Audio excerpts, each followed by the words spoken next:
Good morning and welcome to the Raben Report. I'm your host, Elliot Raben, so get ready to get triggered.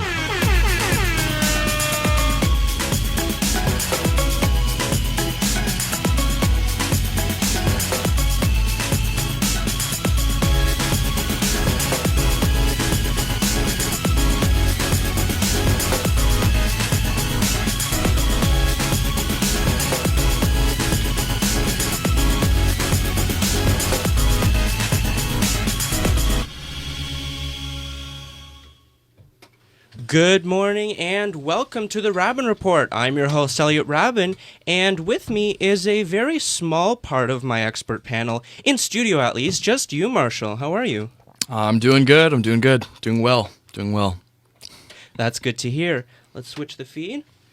And with us, direct from Washington, D.C., in the middle of the airport, is Daniel. You there, Daniel? Yeah, can you hear me? Yeah, we can hear you. Hello? Speak up. Yeah, it's hold on, I'm going on the live feed on right now. I'm gonna turn it off. There we go. I'm here right now in Dulles International Airport. I'm currently waiting for my flight back to Toronto. That's how I had to tell the Americans at the spring break thing. We went to so many places. We went to the Supreme Court, the White House, Library of Congress, all the memorials, pretty much. I could literally do a whole episode on all the places that I went to. It was insane. Yeah, we're going to get into that right now. But on top of Marshall being here, Daniel in Washington, D.C. Via Skype, unfortunately tomorrow's away due to extenuating circumstances, but we've got two very special guests with us in studio today. We have Ruben Perez, who is a familiar face. Hey, everyone. And we have a new face, Sam Sedaghat. I hope I said that right. Yes, you did. Hello, everyone. Okay, sick. So thank you guys for being here. Now, as per Spirit Live rules and regulations, all opinions expressed are not those of Ryerson or Ryerson faculty and are only those of the individual commentators. Viewer discretion is advised. So let's start with our recap of the week. First thing is Daniel's trip. Why don't you tell us a little more about it? Yes. Let's see if you can actually turn on your video. Yeah, you want me to try it? Yeah, try it. Okay. Hold on. Display, share screen. Can you see that? No, you had it before. You had it before. You're sharing my screen now. You're sharing your screen. Share yourself. Yeah, I'm trying to... You don't see my video right now? No. Hold on. Give me a sec. Let me try one more time. Is that better? No. No, you're sharing your screen. Do you want me to just do audio? Oh, I'm sharing my screen? Yeah. Let me try that again. There's some options here. Stop sharing. There he is. Oh. Is that it? Nope. Wait, no. There he is. Okay. Hi. Hey. Good old boomer tech, Daniel. Yeah, so... Sorry? Good old boomer tech, Daniel. Boomer tech. I'm fresh to death right now. So tell us... I have my itinerary just to remember all the stuff that I went to. Yeah, so I went back in, and then I stayed here until this Monday. So I've been here for like 8 or 9 days. Oh, okay, sorry. There's like a bunch of people here. So, but yeah, we basically stayed across the Potomac River, Potomac, I believe. I forget how to pronounce it. In Virginia, and we went to a lot of stuff. Like we went to go on the first couple of days. We went to go see Ford's Theater where Lincoln was assassinated. Very, very interesting. I put a new Lincoln sticker on my laptop now, so y'all can see that when I get back. I went to the National Archives. We walked around to the Canadian Embassy. We saw the National Gallery of Art. We went to the clock tower at Trump International Hotel to see the view of all of DC. Wow. Very, very beautiful. We went to see Washington Monument, Lincoln Memorial, Jefferson Memorial, Roosevelt. I went to go see Roosevelt's memorial. I have a selfie with him. I'm just chilling. The only thing about those memorials was the day that we did it was like the last day. Like the Penn State kids had the bus, so it was like really raining, so it was pretty shit. So it's like I just went to the monument, got my pictures, and then got the fuck back in the bus. You know. I love DC. I miss going to DC. Oh, we went to go. It's a great time. Yeah, it's a good time. Yeah, we talked to the State Department. We talked to the Department of Labor. We talked to a senior vice president of mortgage policy at Bank of America. And most of the time we were just asking questions because that's how we're being graded. We got to see U.S. Senator Bob Casey. We got to meet. We got to see his assistant, but we didn't have time to see U.S. Representative Mike Kelly. We also got to meet U.S. Senator Pat Toomey. There's a big one that you got to meet. There's a big one you got to meet. Hold on there, bud. That was not planned of the trip, all right? We got to meet Yuri Uno, who's someone who does like lobbying and trade policy for Toyota. Basically, all the stuff that we got to see just really helped invigorate all the opportunity that DC has. You know, there's so much stuff that you can do like in the political world to do that. So it's like I definitely want to see myself going back there or doing something in Canada or in California. You know, but let's see, what else did I do? We went to the Arlington National Cemetery. That was actually a surreal experience because we got to see the changing of the guard. And it's such a high honor for any American soldier to do that because I think right now there's only like 350 Americans that do the changing of the guard. So, yeah. And then as the last thing that I got to see, like the thing before it is we got cards to go see the House and the Senate gallery so we can actually see all the senators, all the House reps, like chilling on the floor, right? And it took us like probably like 5 or 10 minutes to spot her, but we did spot like Alexandria Ocasio-Cortez, and then I just saw her, and I'm like, I met a new friend that I met. Like, if you see that picture that I took on social media, the first lady in the middle, I just started speaking to her, and I told her that I wanted to go see AOC before I left the trip, or at least like go to her office. And so I went with her, and I went with my other friend Sarwat, who's from Ryerson, and we basically ran all the way from the U.S. Capitol. From the Capitol, like around like 5 blocks all the way back to her office, and we got to see her just like the last like 5 or 10 minutes, and it was pretty surreal, like seeing just someone that you see on the news all the goddamn time, like in real life, you know? Like regardless if you disagree with her politics or something like that, like the fact that she's like a strong, independent Latino woman that has a position in power right now and is like standing up against the establishment is very just inspiring, I guess. That's how I would say it. But yeah. That's amazing. I don't know what else to talk to you about, man. Well, no, that yeah. I mean, I got like I had some fun too, so there you go. So that's amazing, and it's great that Ryerson has this opportunity for you to go there. But let's move on to our next weekly story, and it's on a sadder note. Just know I'm going to stay on video. Yeah, it's working out.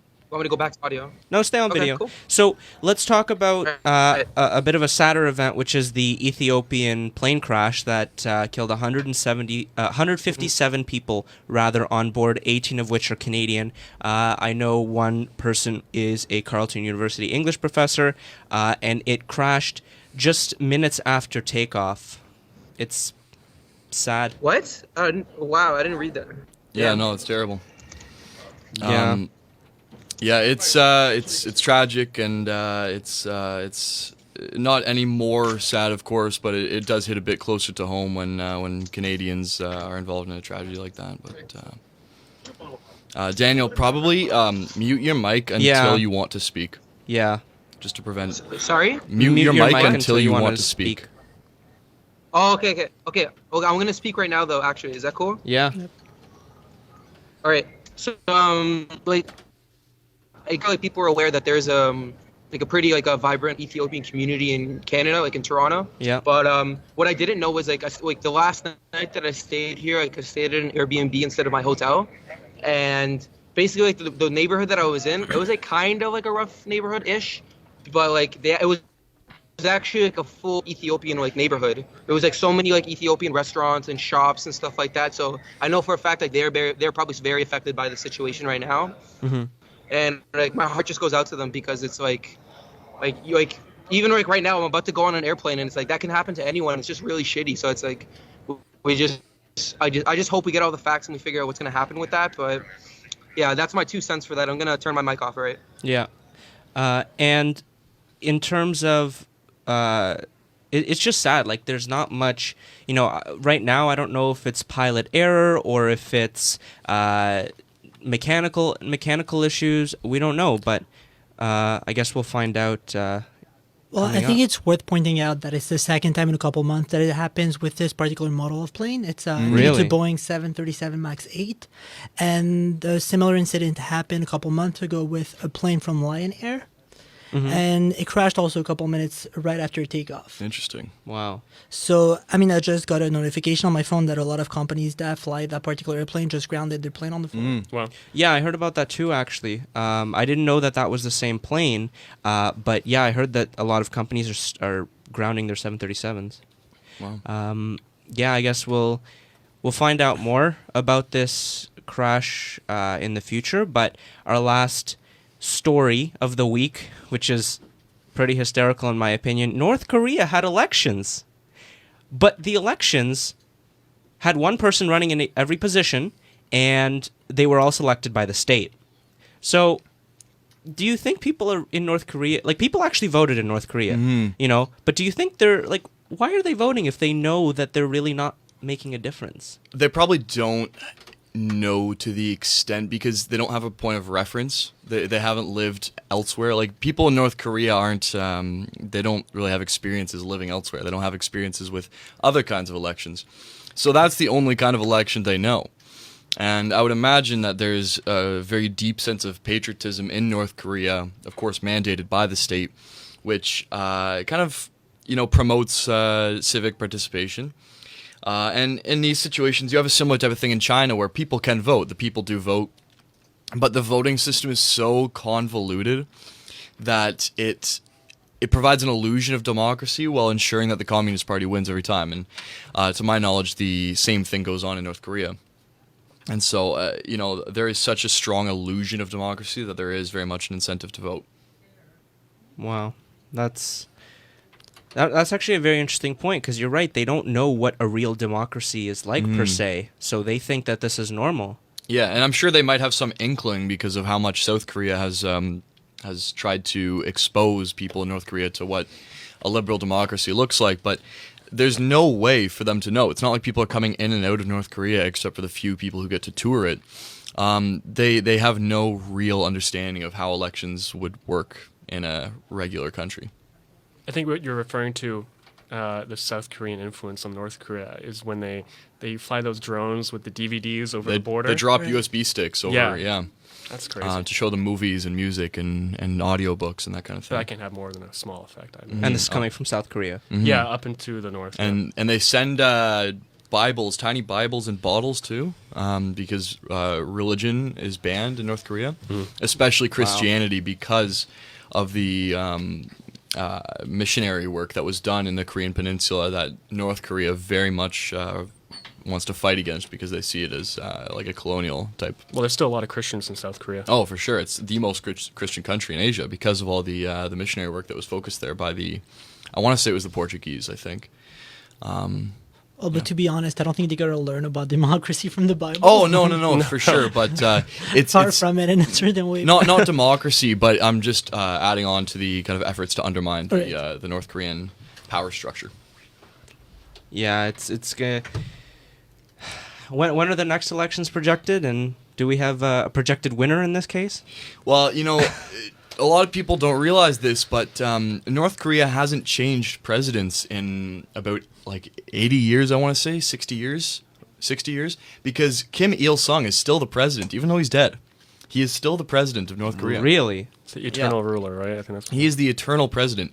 Kim Jong-un is actually only the head secretary of the Communist Party.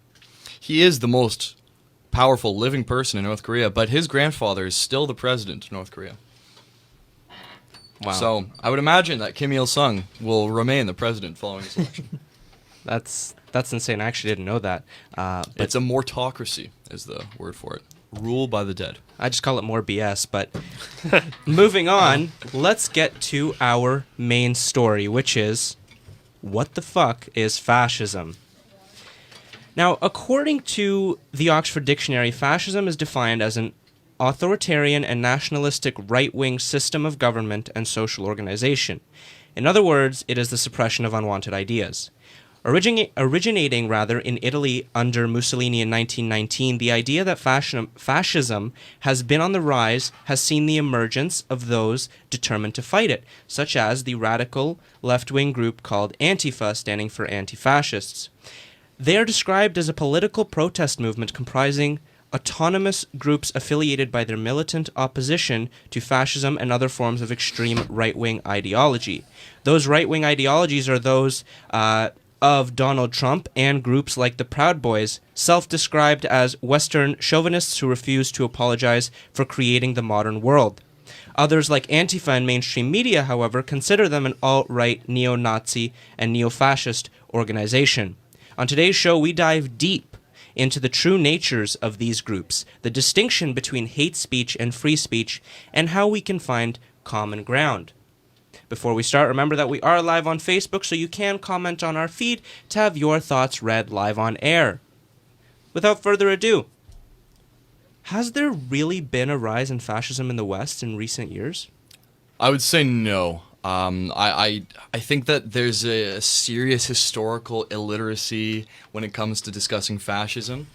And even when terms like neo-fascism are used, it's just so inaccurate to describe things like Donald Trump or even Marine Le Pen, who is, arguably more right-wing than Donald Trump. And other examples like Sebastian Kurz in Austria or, the new guy in Italy. Sam, know his name? No? Slipped my mind. Yeah, Salvini, Matteo Salvini.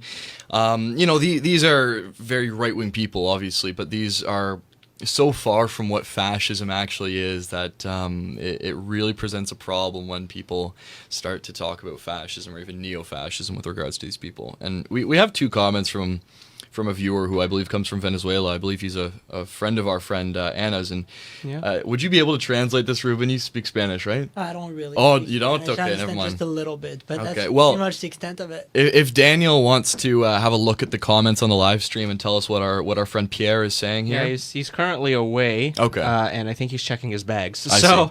Okay, well, Pierre, I wish I could read your comments here, but I don't speak Spanish, and we don't have our usual translator here. It automatically translated for me. Oh, did it? So it would be interesting to discuss the ideological relationship of fascism and socialism. Yes, is what he said. I agree. It would be interesting, and I think we. And I think we will. Oh, somebody can translate, but we already got it. So thank you.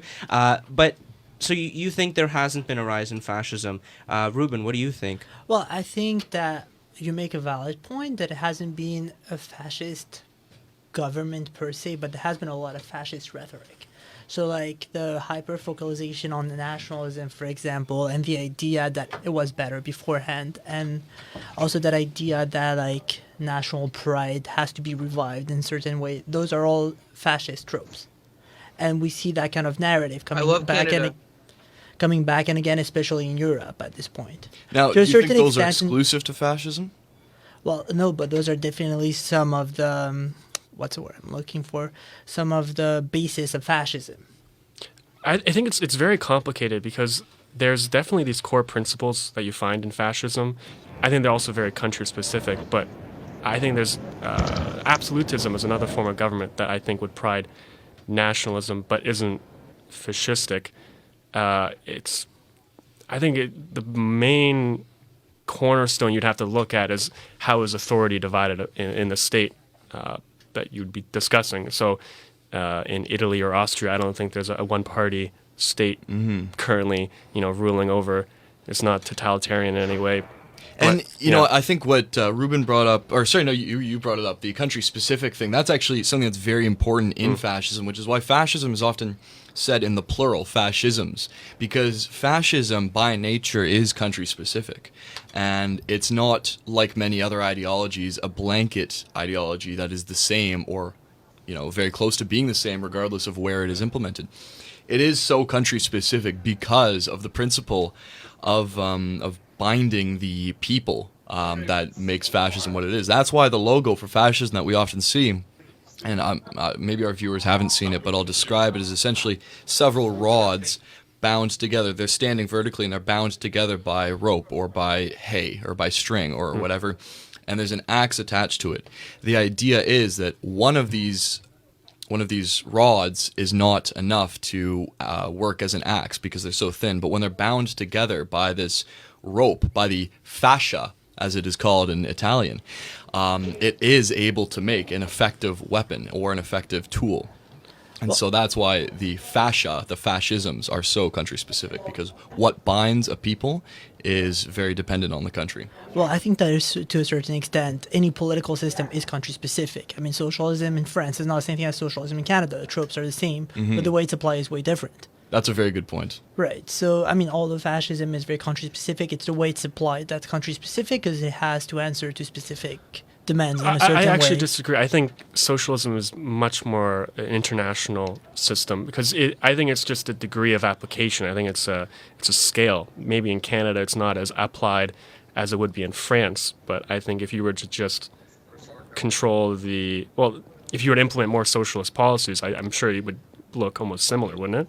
I think it depends, because socialism and Marxism are not, inherently the same. Socialism, I think, can be different depending on the country. Like, some people call the Nordic countries socialist. I disagree with that assessment, but the socialism that is seen in Nordic countries is very different from the socialism that's seen in France or England, for example. Marxism, however, is very universal. I mean, by nature, it's a universal thing that has to be applied the same no matter where it is. It's a very internationalist philosophy. Well, I mean, in theory, yeah, you're right, but in practice, communism, which is the practical application of Marxism, is very different depending on the country. And you're right. So communism in China is not the same thing as it was in USSR. That's very true. And I think a lot of Marxists would say, of course, we've all heard this trope, a lot of Marxists would say that communism in China is not real communism, or communism under Stalin is not real communism. And as much as I hate that trope, it is technically true. I mean, if you look at what Marx, if you're well read on Marx, you do know that is not the intention of Marxist thought. What goes on in China, or what went on under Stalin, or what goes on under Maduro in Venezuela. Well, yeah, I think that an element where Marx didn't take in consideration is actually human nature, and the fact that humans are deeply influenced by their socioeconomical background, or where they come from, or the values they were raised with. Mm-hmm. Right? You assume that everyone is the same, and that the same message could apply to everyone equally. For sure. In a certain way, not true. And what's interesting is Lenin does address that, which is why there's so much admiration for Lenin within the Marxist movement, is because he almost introduces a fascist element to Marxism, by which the state needs to forcibly enforce communism, because as some of us I'm sure know, Marxism demands the lack of a state. It is anarchistic inherently. But Lenin introduced this fascistic idea that the state needs to come in and bind the people forcibly under Marxism, and then eventually the state itself will dissipate, dissolve, and allow a stateless system of people bound in unity internationally under communism. Well, I think to get back to fascism, just to get back to our original point, I think that the system, the tropes of the system are the same. They're applied differently in every country. Yeah. And that's what it is at the end of the day. That's a good point. Yep. I agree with that. We have a couple comments. Hold on, Daniel wants to say something. Go ahead. Sorry. It's a little hard to try and chime in with you guys because you guys are like right there by yourselves, like you guys can instantly talk to each other. I have like a small delay. Mm-hmm. But yeah, in terms of that last question, I definitely do agree there's a rise of fascism in the West, and it's a problem, because that's going to create that could potentially destroy Western society. Like with Alexandria Ocasio-Cortez and Ilhan Omar and other controversial people like that can people that agree with those policies, and because she is controversial and kind of radical, that's going to spark some more people to try and have some sort of revolt against the system, And I think that's problematic, because Canada and the U.S. are one of the best countries in the world, and if we continue to have fascism like this, race relations are going to go down by 5,000%, and then no one's going to be able to talk to each other without resorting to violence, and that's going to be a problem. What do you mean continue? What do you mean about fascism continuing, Daniel? What do you mean? If Antifa gets more movement and people actually start joining the group in mass numbers, Oh, you're saying Antifa are fascistic. not right-wing individuals? I'm confused. I'm seeing him talk. Well, because they don't agree. They don't they don't agree with any different. If someone has a difference of opinion, they're automatically ousted as a problem, and it's like I just think it's messed up. Like I don't know, man. Well, the other question is, who are the fascists? Is it left-wing people or is it right-wing people? Well, there's something that I always hear from a lot of, conservative types who are always saying Antifa are the real fascists. And I think that's such a silly thing to say. Like, I get what they're trying to say, that Antifa are authoritarian or that Antifa are, have fascist elements to them. And I think that that's such a simple, unnuanced assessment of what Antifa is. And I'm not defending Antifa. I hate Antifa. I think they're terrible. But Antifa are not fascists. They're communists. They're anarcho-communists, which is very much the opposite of fascism in every way. They may have suppression of certain rights or certain freedoms or whatever in common with fascism, but to call them fascists just shows such a lack of understanding of what fascism is and what Antifa actually represents and what their goals are. But we do have a couple comments that I think are really interesting that I'd like to get to, or should I save that? No, go ahead. So Moralia says, every European country has been nationalist since their birth, which is something I would agree with. And Damien says, fascism is not a theory. It's an ad hoc ultra-nationalism unique to every state. Socialism is a theory. It's attempted to be applied universally, and I would actually largely agree with it. That's actually a really interesting thing to say, that fascism is not a theory, and I think I like that. I think I agree with that. In what way would you say it's not a theory, though? Because of how fluid it is. Because a theory is something that can be applied in a more universal manner, but I think fascism is so different. Well, a theory by definition is fluid. That's why it's called a theory and not a fact. That's also a good point. You know what? I'll actually totally concede to that. Maybe it is a theory, but if Damien has a response to why it's not a theory, I'd like to hear that as well, because I had never thought about that before. That's just a totally new concept to me. So now let's look back into the past, right? And since we're talking about who's a fascist, who's not a fascist, let's look back at the events of Charlottesville, where neo-Nazis and Antifa demonstrators clashed. Now, Trump condemned both sides, while the media was quick to denounce that, stating that there was only one culprit. So, how did that entire event start, and who's to blame? Well, I just watched a documentary in Charlottesville 2 days ago, funny enough. It was called Age of Rage. It was called Age of Rage, the Alt-Right in America. And it was really interesting. It followed a guy from the Southern Poverty Law Center, as well as Daryl Jenkins, who's a very influential Antifa organizer within the U.S., mainly in the Michigan area, as well as Jared Taylor, who is the president of American Renaissance, which is a more or less a white nationalist organization, and Richard Spencer, who is the chairman of the National Policy Institute, as well a white nationalist type organization. And it followed Jason Kessler, was that his name, who organized the Charlottesville, the Unite the Right rally, which was in response to the renaming of Lee Park to Emancipation Park and the tearing down of the statue of General Lee, who was a Confederate general during the Civil War. And, when we talk about Trump's condemnation of both sides, I think it was, he did it in a rather tactless way. He did it in kind of a silly way, but the message that he was trying to get across, I would say I agree with, because there was violence on both sides, and that's what he did say, and that's just objectively true.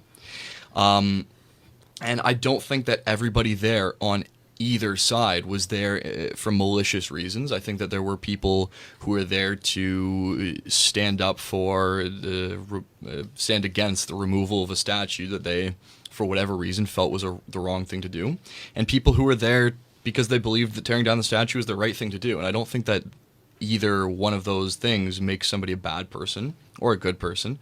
And I think to, tie people on either side down to a particular label like neo-Nazi, racist, neo-Confederate, or alternatively like communist or violent radical or that kind of thing. I think that's lacking some nuance when we're looking at this kind of thing. Right. So my only question is, when he condemned both sides, did he condemn the violence or the political ideology behind the violence? He didn't either. I think that's the problem. Is he did it so Right. without thought. He should have condemned violence on both sides and just left it at that. I think that would have been the best thing to say. I completely agree, and I think, as Trump often does, he did it in such a silly way that just was so ineffective and made him look so bad. I don't think he had bad intentions when he was giving this condemnation, but I certainly think he had a terrible execution. Now, I just lost the stream, so yeah, no worries. But so you think it's so there was one woman who was killed, Yeah. right? And that was as a result of being hit by a car. Now that car was driven by somebody on the right. Yeah, right? James Alex Fields, he was there in against the removal of the statue. Okay. And yeah, I mean, when we look at somebody who has run somebody over with a car, I think unequivocally that should obviously be condemned. Yeah. Is everybody who was there in, to move against the removal of the statue, are they to be painted with the same brush as James Alex Fields? I don't think so, because not everybody hit somebody with a car. There was one person who hit somebody with a car. There was other violent incidents too. There was, 24 injuries, something. Was that the more. same protest where that was Eric Clapton, that guy, the professor, hit someone with a bike lock? Was that a No, different that protest? was Milo Yiannopoulos at UC Berkeley. Oh, okay. I got mixed up then. But there was plenty of violence there, and I don't think it's incorrect to say that there was violence on both sides. Well, I mean, it has to be reflective of the movement's ideology to a certain extent. I mean, if you have someone that just takes a car and ram people over, it has to a certain extent have to have some support from the movement. I'm not saying that everyone should be painted with the same brush, but I'm just saying it reflects the idea of the movement to a certain extent, right? So you didn't see anyone from Antifa taking a car and ramming people over with it. So what if you did? Like at any of these events, you could certainly see the same thing happen. For example, like what Sam mentioned with the professor at UC Berkeley who was Antifa affiliated, who conked somebody over the head with a bike lock simply for supporting Milo Yiannopoulos, which is not an evil thing to do or even a particularly controversial thing to do. He hit somebody over the head with a bike lock and is being charged or has been charged with attempted murder. So do we say that Antifa inherently supports this assault, this aggravated assault? Well, I don't think you could put both incidents on the same level in a way. One is someone hitting someone else with a bike lock, which is terrible. I'm not denying that. But the other one is taking a car and ramming other people. Well, he could have easily just killed him with the bike lock. Right. See, I'm saying, here's the thing about Antifa, though. Like, is always, they're the ones that are always militarizing the most out of all of these groups. It's like. So you're saying they're committing like the most violence? I wouldn't say they're committing the most violence. I would say, like, I think someone said it before that it was is the quality kind of bad? I'm looking at my screen. The audio is Yeah. okay. This is like an Inception right now. The video's not good, but the yeah, audio's so, okay. Cool. That's fine. Here, let me take out the video. I lost Wi-Fi on my phone, by the way, okay. if somebody wants to. But Yeah. yeah. But I think we also have See, to but define. the thing about Antifa is. What? Yeah, go ahead. Okay, the thing about Antifa is like the amount their main objective isn't even to be that violent, it's just to restrict free speech. And they're being unconstitutional by that definition, and that's the real problem right there. Because Well- if you refuse to let Ann Coulter speak, no matter how stupid her opinions are, if you refuse to let Milo, Ben Shapiro, and all of these right-wing people to speak, all you're going to do is just going to galvanize the right-wing community so that they're going to get more support. I'm not saying all that support's going to turn into like right-wing nationalists And that's actually something that I was going to bring up. together Um, because That's actually something I was going to That's it. That's me. bring up because that Antifa is doing that. Every time there's a right-wing speaker at a university or at a place, they're, blocked, not permitted to speak. Ben Shapiro has had to cancel so many talks because Antifa just protested and it was a security concern. So in that case, would you guys agree that Antifa is being a little bit fascist? Because, looking at our poll, that we had, it was about if Antifa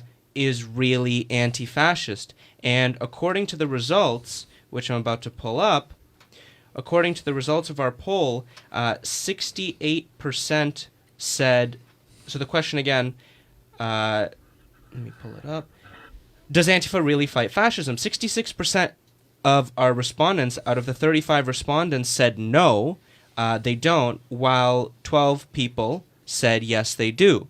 And it's interesting because of the people who said yes and no, on both sides there's left and right-wing people who responded. I found that really interesting when I was looking at the results, that there were more right-wing folks or people who I perceive to be right-wing who were saying that Antifa does in fact fight fascism. And I think maybe it's a problem with the absoluteness of the statement, because I would imagine that Antifa probably would fight fascism given the chance. But when you look at what they did at UC Berkeley, burning the school or setting fire to the school because of Milo Yiannopoulos, in what world is Milo Yiannopoulos a fascism or even close? And so to answer your question, Elliot, no, I don't think they're a little bit fascistic. I do think they are very much anti-free speech, but I don't think that makes them fascistic just because that's not in essence what fascism is. Because there's so much more to fascism than that. So I think that to call them fascist would also be to label them a million other things that are also anti-free speech. I think just people see a bunch of individuals dressed all the same marching and realize that they're militant, and then paint them with a very broad brush of, oh, you're fascist, and ignoring everything else about the term fascism. There's very much a aesthetic similarity to fascist movements, as well as a procedural similarity to fascist movements in the way that they behave.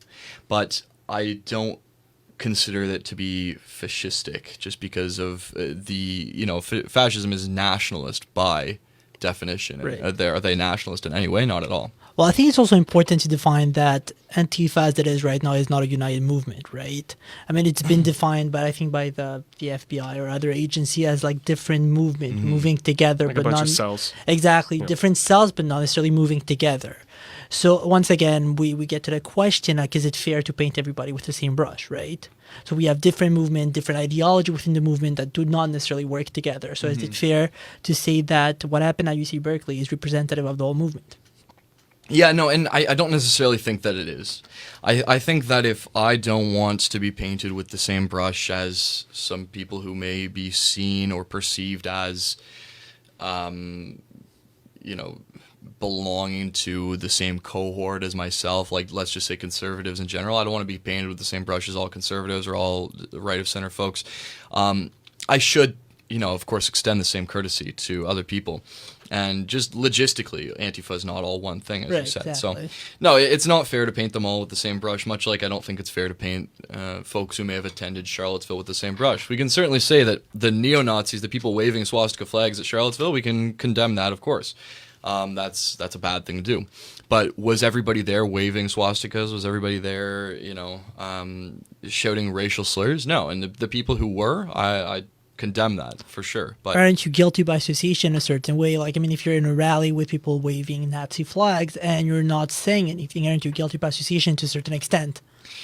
I think I don't really believe in guilt by association. I don't think that that's something that we can determine somebody's morals or somebody's intent with by who they associate with. I think it's a silly idea to associate with people who are doing certain things, but it was the first one of those protests. Exactly. I think, like a especially lot of people on the right. had no idea what kind of people were going to show up. I can only imagine. I remember hearing about it before it happened and thinking this is just one of those regular things where people don't want a statue be taken down, which is something that I can very much sympathize with when it comes to statues. Yeah, I think it was very haphazardly organized. I mean, if it was a expressed neo-Nazi rally, that's all we then care the people about. who showed up, then we can safely say, we can guilt by association. Exactly, That'd be but very fair application. It was simply designed to protest this statue being taken down, and just based on how loosely it was organized, I don't think we can paint all the people who attended with Well, I mean, to a certain extent, like, if you see that there is Nazi flags that are being waved and you're not branching out from the movement, creating your own protest, automatically we could fairly assume that you agree with that. Yeah. I think that it was such a large thing that there was, how do we know, like, none of us were there. How do we know how large the presence of these undesirable groups were? It very well could have been, because we know how the media is, and what is the media going to show? Are they going to show the folks who are just marching peacefully, or are they going to show the people waving tiki torches and swastika flags and Confederate flags and all those kinds of things? We know what they're going to show. And do we know how big the presence of those particular folks were? No, we don't. And, of course, I will say, it looks terrible and it's a stupid idea to be hanging around these people. Does it make somebody Nazis to be at a rally with Nazis? No, it's stupid, yes. But are they Nazis? No. And I think if you look at these Fight for 15 rallies, for example, communists show up to those. Yeah. If you show up to a Fight for 15 rally and you, along with the overwhelming majority of people there, are simply regular folks who believe in a $15 minimum wage, and then the commies show up waving their hammer and sickle flag, which I do think is as bad as waving a swastika. We're gonna have a slight disagreement on that one. Is it fair to call the other people there who are supporting the $15 minimum wage communists just because communists show up and support the same cause? No. Well, I mean, communism, whatever happened in USSR, does not promote violence and hate, right? On the opposite, as a matter, is millions higher. Well, USSR, right? But the idea in itself, right? It promotes acceptance and diversity. Ignore these tens of millions of dead people. Stalin comes in, first thing he does as head of the USSR is recriminalize Ruben, hold your ground, homosexuality. buddy. Keep doing it. Hold your ground. Well, I'm definitely going to hold my ground. I mean, like, in theory, yes, Stalin was terrible, but we redefine Stalin as communism, as you defined earlier, right? That's not real communism. Communism, an idea, promotes a classless society where everybody's equal. It does not promote racial hatred like Nazism does, right? Well, sure, but you yourself just said that it goes against human nature. I mean, if you would espouse a belief or a political ideology knowing that it goes against human nature, wouldn't you expect a violent outcome? No, the way it's applicable does not. The way it's phrased in Marx's writing is against human, like it's not against human nature, but it doesn't take in consideration the psychology, the psyche of human nature. So you could maybe paint him as innocent in his time because he didn't know the true application of his ideas. But now, through decades of experimentation of his ideas, would you say that? Well, but is there really experimentation of his ideas? And that's the real question. Biggest country. And most communists will tell you that it's not, right? Most communists will tell you that USSR is not Marxism. We've seen the communist experiment carried out countless times in Vietnam, in Cambodia, in North Korea, in Venezuela, in many other South American countries. Romania. As well. And Romania and Hungary and Yugoslavia. And Yugoslavia, people. Very recent. Come on, people. The fun thing about Romania is like I went to go see the Romanian embassy, and we actually met the diplomats, the ambassador, and stuff like that. And it was insane, like just talking to them about the European Union, and specifically like literally all of these people, they're like in their 35 to like 45, 50 years old. And they lived under the communist regime when they were small children. And they saw firsthand what happened when people take the ideas of Marxism and communism, they don't apply it properly. And that's the problem, right? The problem is like I don't think it's ever going to be possible to apply communism in the way that people, because in the same way that in our capitalist society like this, people oppress other people and they exploit the system, the same thing is going to happen in a communist system, and that's the problem. Absolutely, right? And even when it is applied properly, as our friend Daniel points out in the comments on the feed, Marx literally advocates a violent revolution, and this is just the case. Whether communism is applied properly or improperly, it mandates death. It mandates the killing of the landlords and the bankers. And this is violent. This is death. Death is death. And, one has a racial element, one has a class element.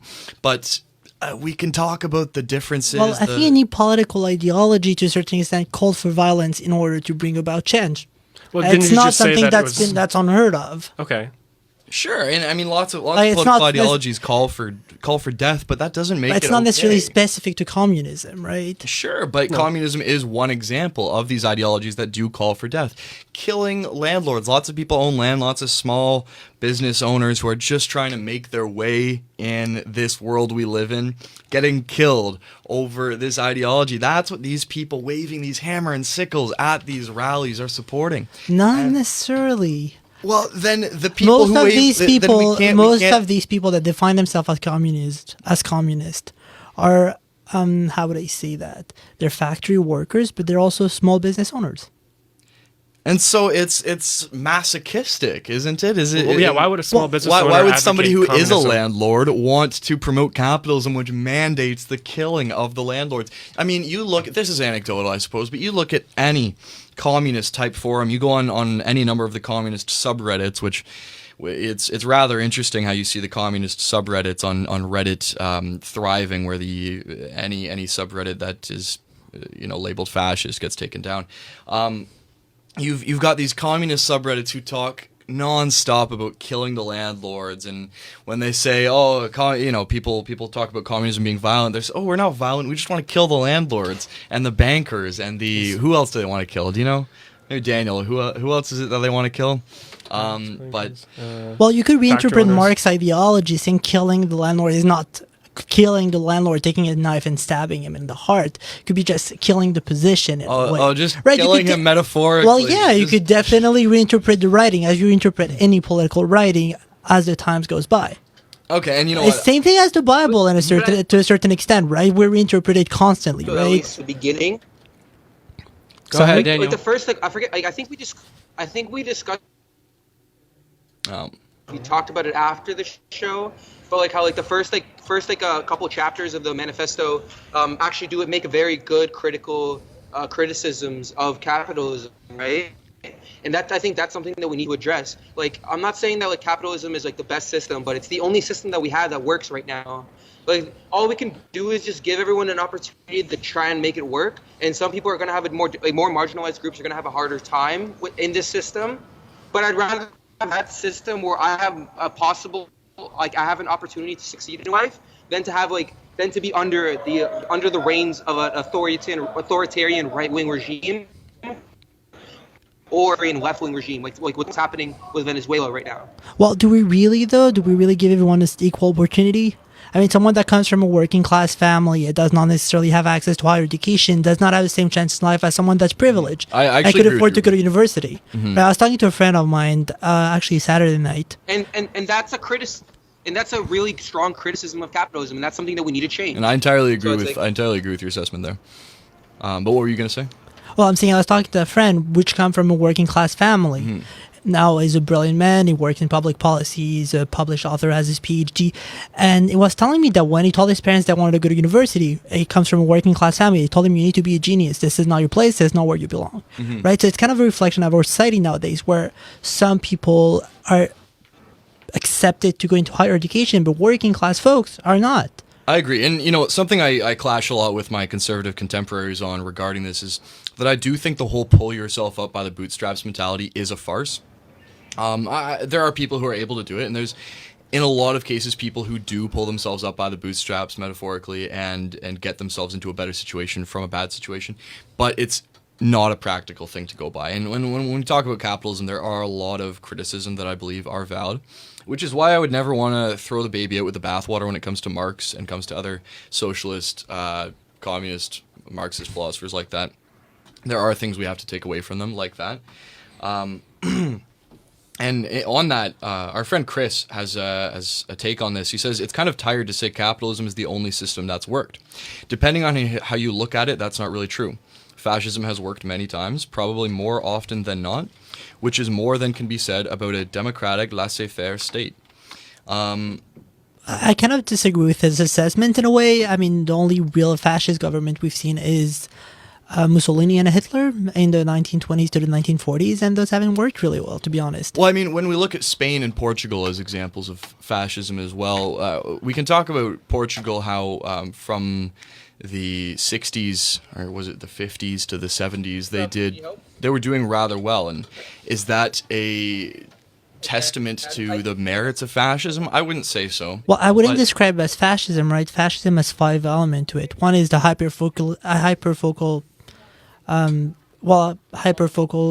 focalization on the state. The idea that there is nothing beyond the state, nothing against the state, and everything for the state. There's also that idea that the leader, the supreme leader, is above everything else, a godlike figure. And there is also always a culprit in fascist idea. There's always someone that caused everything, right? That's one of the main elements, and I don't think that could be applied to Portugal in a way. Now that's our friend. Who's the guy who wrote that book?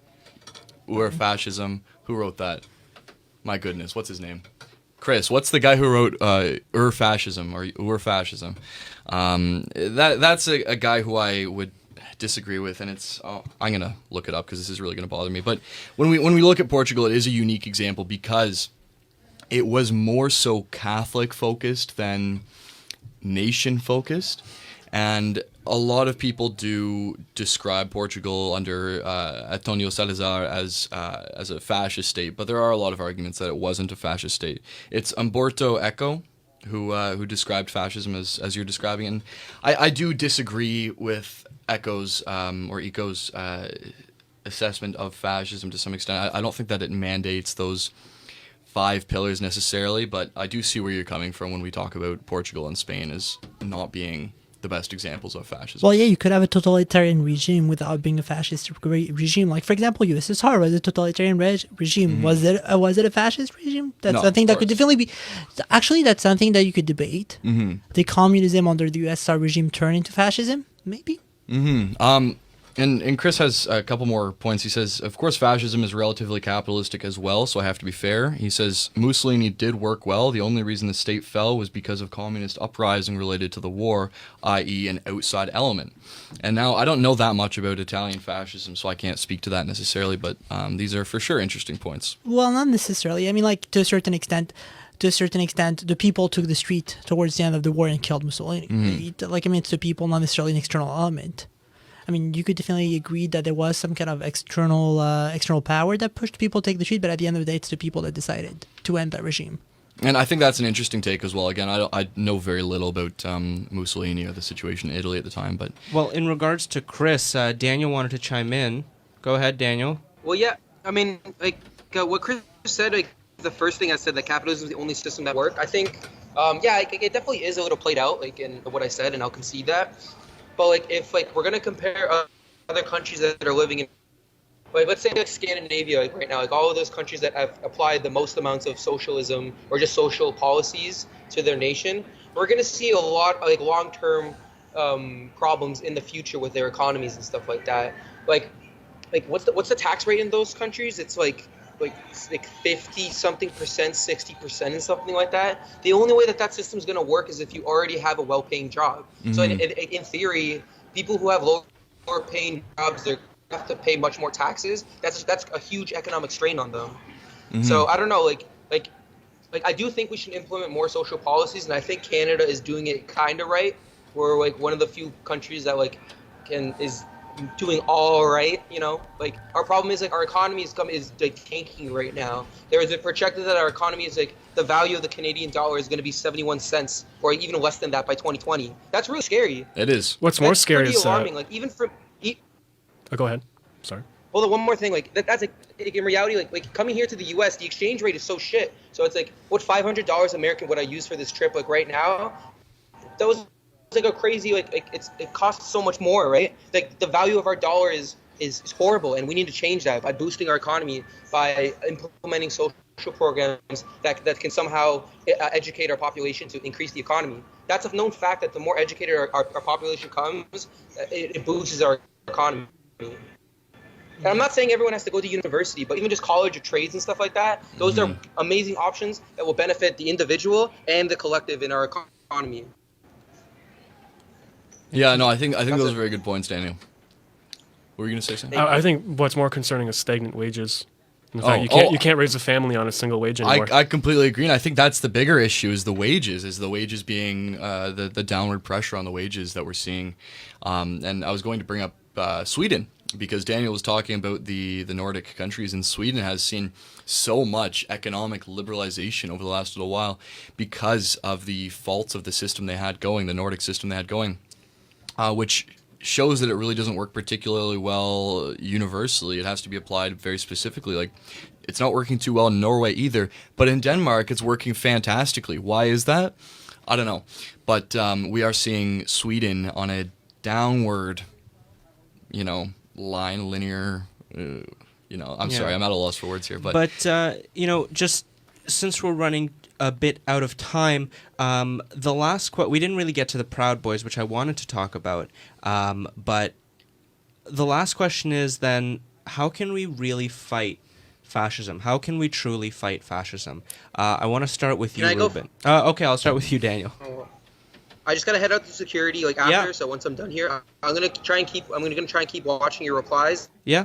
But it was a good show. I really enjoyed talking to you guys, even though I'm far away. But sorry, repeat the question one more time, and I'll go. How do we truly fight fascism? How do we truly fight fascism? I don't think we already over-police our population, right? So I don't know if that's a proper way to do it. But I would suggest maybe trying to teach younger kids at a younger age about politics when they're a lot younger. Because think about it, what do we have? A grade 10 civics, that was a piece of shit, and then grade 12 politics is an elective course. It doesn't really grasp enough concepts and stuff like that. People need to realize that we're in a scary world right now where people have some very radical views and they're gonna want to hurt some people, regardless if you're on the right or the left. Mm-hmm. You need to be educated on that, and you need to protect yourself, and you need to be able to defend your opinion and protect your freedom of speech. And and we can't act like cowards and let them do whatever they want. That's what I'm trying to say. And in regards to the question, Morty said that it's a totally unbiased question. I'm pretty sure that's sarcasm, but the question is on both fronts. How do we stop fascism from the left or from the right? I'm not singling out the right. I'm not singling out the left. What I think Morty might be trying to say is that I think he is implying that some might not want to fight fascism. But I think that in the context of this situation, in the context of groups like Antifa, who some say are fascist, some say are not, and groups like the Proud Boys, who some also say are fascists and some say are not, and neo-Nazis as well. Among all this, how do we, not to use, what are the words called? Not to be a whistleblower, but how can we stop the hate? You know what I mean? Daniel came in with other Daniel comes in with a great point. He says, address the issues that make people turn to fascism, perhaps. And I think that's essentially what I wanted to say. Very interesting. But I guess what I was going to say was that, how do we fight fascism? I don't think there's really fascism to fight at the moment. Yeah, wait for it to actually emerge first, and then. Yeah, I think that we don't have a problem with fascism at the moment, and I don't see it happening in the near future either. Well, we don't have a problem with fascism. I fully agree with you, but we do have a problem with the seed of fascism, which means finding a culprit, accusing the other of all the problems, and also ultranationalism, which is something that, as we discussed earlier in the show, something that's coming back in Europe, even in North America to a certain extent. So we do have a problem not with fascism as a political system, because it's not there yet, but we do have a problem with the seed of fascism. And that's what we have to address to a certain extent. How do we do that? I don't think violence is the answer. I think debating. But once again, once you have the seed of fascism, there's no debate possible. So it's kind of a vicious circle in a way. To what Daniel said, there's, I think, a lot of things that make young men in particular turn to more extreme ideologies. And I don't think that we are doing enough to talk about why young men in particular are turning to extreme ideologies and what we can do to ensure that doesn't happen. Well, I think it's the simplest explanation, right? Turning to extreme ideology is the simplest explanation, because in a certain way, you don't have to interact with the other. You don't have to ask yourself too many questions. You already have an answer ready for you at the table, right? If things are a certain way, it's because of the other. It's because they've done that in the past. It's not because of us, right? So you don't look at yourself. You don't look at your inner problems. You just accuse everyone else of whatever is happening, right? I agree with you. So I think that's the simplest answer, and that's why so many young people are turning to extreme ideologies. And I think to a certain extent it could also be reflective of our generation, the fact that we want everything ready right in front of us, as opposed to have to work for I think that's a fantastic point, actually. Yeah. Well, I don't think that might be a fair criticism, but I don't think you could ignore the societal problems that a lot of young men agree, but I specifically are think facing. the on-demand kind of notion that young people have today, I think, is a big part of it. Yeah, that's the whole accelerationism thing. We want it now, and we want it Yeah. when we want it and how we want it. I think that's a huge part of why we see so many young people turning to more extreme ideologies. I might be romanticizing it, like making it look a bit more romantic than it is, but I feel like in the past when someone had an extreme ideology, they were well read on it, they were well researched, Yep. and they had a reason to have that kind of extreme As ideology. opposed to reading about it on Reddit. Exactly. Nowadays, it's just read a Facebook post, and from one day to another, you're not a leftist anymore. You decided to become extreme right. Yeah, Like, or and I've extreme seen, left. Yeah, exactly. I've seen that in the past. Like a lot of friends of mine changed their mind from one day to another, and you ask them, "Why did you do that?" And they're like, "Ooh, I read that post on Facebook, and it was Yes, so well written." exactly. I agree. Very, very stimulating discussion, and there's so much more to be discussed. Again, with we could do another show on this because we've talked big about topic. communism and socialism and Marxism and neo-Nazis and Proud Boys, which I wish we got to, but we didn't get a chance. However, that was our show for this week. Thank you to everyone that tuned in and that messaged us live. We had a lot of comments today, so thank you. Once again, thank you to our special guests for coming in. Thank you, Sam, and thank you, Ruben. Well, thank you for having us. Yeah, thank you. Yeah. It was fun. That was fun. It's was a our good show. pleasure. And Marshall, of course, thanks to you. Daniel, he's off already, but thank you to you for making this basically our first international broadcast with Feed from Washington, D.C. Brand new episode of the Raben Report will be coming to you next week, same day, same time. Have a great day, everyone.